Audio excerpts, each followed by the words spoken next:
miqueta allò, saps, una mica d'allò, quan parles de romanticisme i d'amor, perquè ara a l'Aquí som de llibres parlarem de novel·les romàntiques, oi que sí? Doncs sí. Hola, Oriol. És que s'ha quedat parada i diu, ai, ai, ai. Núria, com estàs? Molt bé. La Núria ens porta novel·les romàntiques. Sí. La Biblioteca del Districte 3, jo és que es parla de romanticisme, estic allò... Bueno, no, ja veuràs com a la novel·la romàntica hi ha una mica de tot. Molt bé, la Núria, com diu, ens ve de la Biblioteca del Districte 3, però ja sabeu que hi ha una xarxa amplíssima de biblioteques aquí a Terrassa. Correcte. Però aquests els trobarem allà, eh? Sí, perquè la Biblioteca del Districte 3 té l'especialització en novel·la romàntica i totes les demandes i totes... els usuaris de Terrassa que estiguin interessats en aquest gènere sempre els trobaran allà. O sigui, que vagin allà, que preguntin per tu.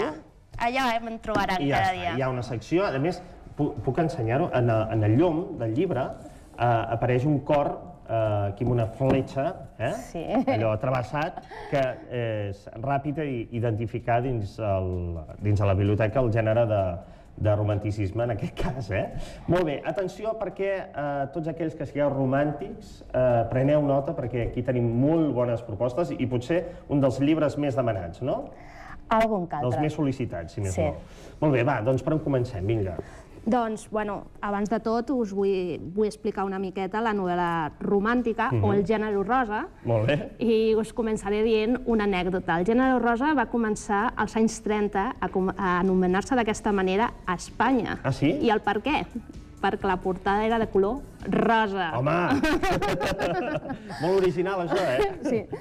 Doncs, bueno, aquesta novel·la romàntica anomenada novel·la rosa, en un principi totes les històries aquestes tenen una vessant igual, que en un principi la protagonista busca, després de moltes vicissituds o coses que els hi passa a la seva vida, buscant a l'home de la seva vida.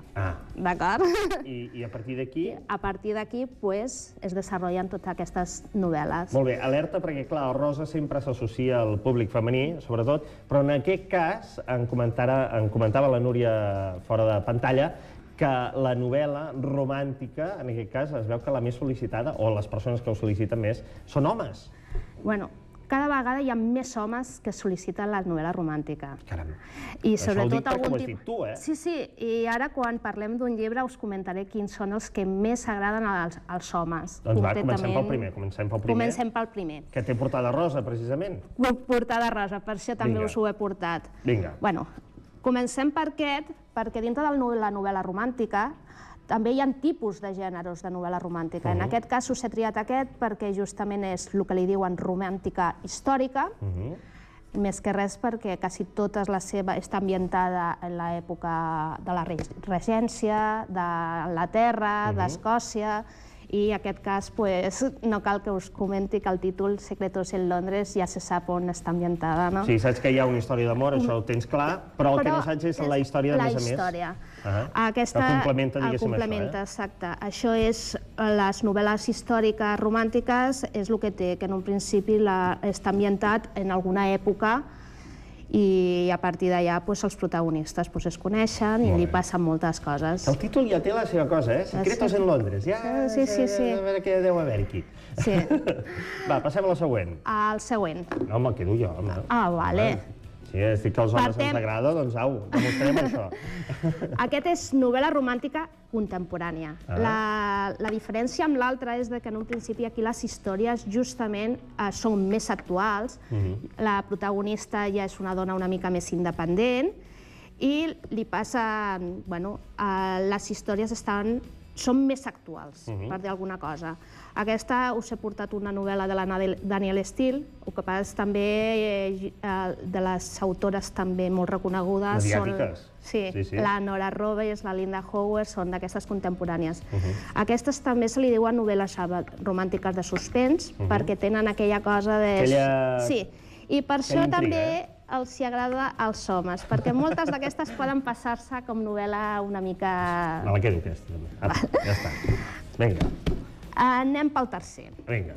Us he portat aquest llibre... A veure si me'l vens bé, aquest. Aviam. Aquest llibre és el quart d'aquesta saga, escrita per una autora catalana. Ah, molt bé. En aquest cas, aquesta autora, que escriu amb pseudònim, perquè el seu nom real és Lorena Cabo, aquesta autora catalana de Badalona, concretament, escriu novel·la romàntica paranormal. En aquest cas, tant pot ser vampirs, seres o homes llops i coses així. Aquelles coses d'en surt, eh? Sí. Aquest és el que et comento, que cada vegada hi ha més homes que llegeixen aquest tipus de novel·la. Ella insisteix en el tema, eh? Sí, t'ho insisteixo perquè aquesta és la predecessora dels Crepúsculos i companyia. Molt bé, molt bé. El Crepúsculo, d'alguna manera, també té la seva vessant romàntica. Clar, és veritat que hi ha aquella història d'amor, sí, és veritat. Entre els vampirs... Dintre el paranormal es veu que també hi ha temps per enamorar-se i aquestes coses, eh? Exacte. Amors i desamors. Alerta, també me'l quedo. Molt bé. Ara ja entrem en una cosa una mica més picantona. Se m'està acumulant la feina, ja, eh? Una mica més picantona. En aquest cas és novel·la romàntica eròtica. Ah, alerta, alerta aquí. Hem de posar 2 rombos. Aquí, en un principi, el to de veu representa les paraules i les històries ja tenen una miqueta més de to sexual, però no arriba a ser... Més sensual, tot plegat, eh? Però hi ha més erotisme en aquests llibres, però no arriba a ser pornografia, sisplau. No. Però també és un gènere que també agrada bastant. Pujadet de tot. Molt bé. Doncs aquest també, escolta, si no et sap greu, també l'agafaré. Està demanat aquest o...? No. Si vols... Doncs mira, el puc demanar, sí. Doncs ja l'agafarem. Algun altre més, aviam. Quin més? Acabem amb L'agafo també aquest, l'agafo per mi. Acabem amb els tipus de novel·la romàntica. Molt bé. És la que se li diu chick lit. Com? Chick lit. Molt bé. Aquest és l'últim gènere dintre de les novel·les romàntiques.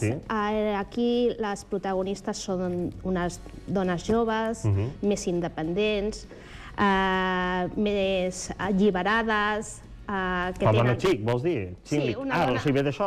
Ve d'això. Moderna. Més moderna. Però en el fons el que volen també és trobar l'amor. Clar, és que tot sempre acaba igual. Tot i que sempre als finals d'aquestes històries o d'aquestes novel·les romàntiques no tenen per què acabar bé, no? No. Hi ha algunes que sempre, en un principi, la protagonista no aconsegueix a l'home de la seva vida, però ho intenta. Ho intenta, ella va insistint allà de la que te pego. Molt bé. I anar omplint fulls. En un principi, el diari de Bridget Jones estaria dintre d'aquest gènere i dintre d'aquest tipus.